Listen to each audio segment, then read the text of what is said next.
Fala galera, enfim chegou a versão resumida de Jango, as reformas de base e o golpe de 64 e vamos lá.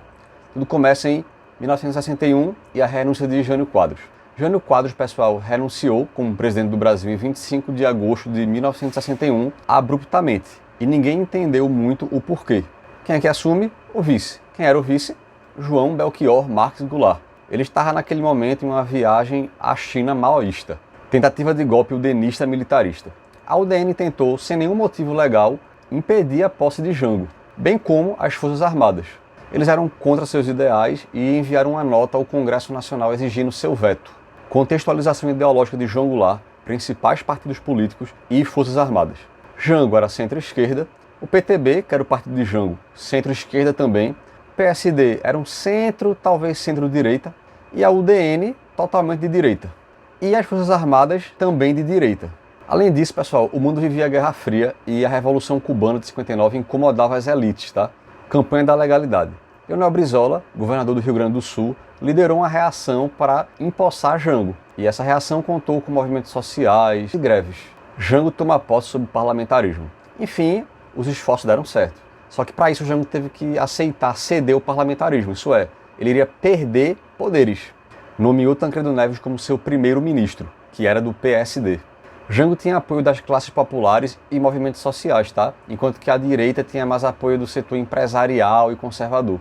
Então chega o ano de 1962. Há uma relação tensa com os Estados Unidos e Jango começa cada vez mais a defender as reformas de base. Mas no final, o que eram as reformas de base? Era um pacote de reformas de caráter nacional reformista que visavam corrigir as injustiças sociais do Brasil e desenvolver o país economicamente, sob uma base capitalista. Eram elas a educacional, que visava produzir mais intelectuais para atuar nas causas sociais brasileiras, capital intelectual para servir a indústria tecnológica brasileira e abolir as cátedras universitárias. Eleitoral, preste atenção, e estender o direito de votos aos analfabetos, que até então não podiam votar, e permitir os sargentos serem eleitos também e votarem, tá? Bem como legalizar o PCB, Partido Comunista Brasileiro. A urbana, que ia facilitar o direito à moradia. A administrativa, com um Estado que atendesse mais às questões sociais brasileiras. A bancária, com a criação de um banco central, ainda não existia, e democratização do crédito. Tributária, tributando mais na renda e menos no consumo, ou seja, progressista. Cambial, era monopolizar o câmbio para combater a sonegação cambial. O salário mínimo não era uma reforma, mas eu decidi colocar porque ele era muito importante e tinha tudo a ver com aquela situação. Então eu queria valorizar ainda mais. A remessa de lucros ao exterior, limitando entre 10% a 20% o envio, forçando o resto a ser reinvestido no Brasil. A fiscal, que vai se transformar meio que no plano trienal, a gente vai explicar ela mais à parte depois. E a mais temida e desejada de todas, a agrária. É que ela queria desapropriar latifúndios improdutivos marginais a rodovias, ferrovias federais, além de açudes públicos. Presta muita atenção agora, a parte mais importante do vídeo. O que ele queria era mudar o parágrafo 16 do artigo 141, que era, ao invés de você indenizar o fazendeiro com dinheiro prévio, ele queria alterar para pagamentos com títulos da dívida pública. Era só isso que Jango queria. Isso de terrenos improdutivos, tá? Então não tem nada de revolução agrária, de acabar, de virar uma China, não. Era simplesmente indenizar um bando de escravocrata para a terra servir o povo brasileiro e o mercado interno. Entre outras medidas, pessoal, queriam forçar a agricultura brasileira a servir o brasileiro e não a exportação, que é o que acontece desde sempre, até hoje. Essa reforma ia combater a miséria, desemprego, êxodo rural do campo, tá? Panorama econômico do período. Tensionamento e baixo crescimento econômico. Greves, o que para mim não é uma coisa ruim, tá? Inflação, dívida externa e câmbio em turbulência. Mudanças de primeiro-ministro. Tancredo, desgastado, saiu para concorrer para deputado federal. Jango indicou Santiago Dantas do PTB, o que foi recusado pela UDN, que exigia Auro de Moura Andrade, um conservador do PSD. Resultado, fortíssima greve geral em julho de 62, e então Jango escolhe o meio termo, que vai ser Brochado da Rocha, do PSD. Ele trabalha para antecipar o plebiscito e desagrada a direita. Resultado, ele acaba saindo também.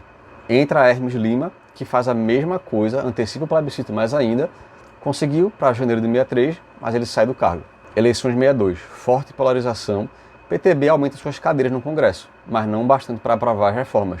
1963 e o plebiscito. Entre o parlamentarismo e o presidencialismo ganhou.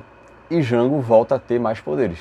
Plano Trienal visava renegociar a dívida externa com o FMI e reduzir a inflação, bem como substituir a importação de bens de capital por bens de origem nacional. E além disso, uma série de investimentos na indústria e setores agregados. Sindicalização rural. Cada vez mais, pessoal, está tendo no Brasil a sindicalização no campo. Isso está animando os trabalhadores do campo, bem como a luta pela reforma agrária. Surgiu em março de 63 o Estatuto do Trabalhador Rural, que é uma espécie de CLT do campo, que até então não existia. Segundo semestre de 63. Pouco a pouco, pessoal, o PSD se afastou de Jango. Acontece a revolta dos sargentos em setembro e Jango não pune os revoltosos, o que enfurece as Forças Armadas. E Jango decreta estado de sítio em outubro de 63 porque Carlos Lacerda deu entrevista a um jornal Los Angeles Times que haveria um golpe no Brasil em curso por parte dos militares. Isso foi um escândalo. Porém, não conseguiu nem capturar Lacerda e nem agradou a esquerda e a direita. E retirou o sítio. E a espionagem de estadunidenses para cá, de militares de lá, estava gigantesca naquela época, tá? 1964 e o comício das reformas.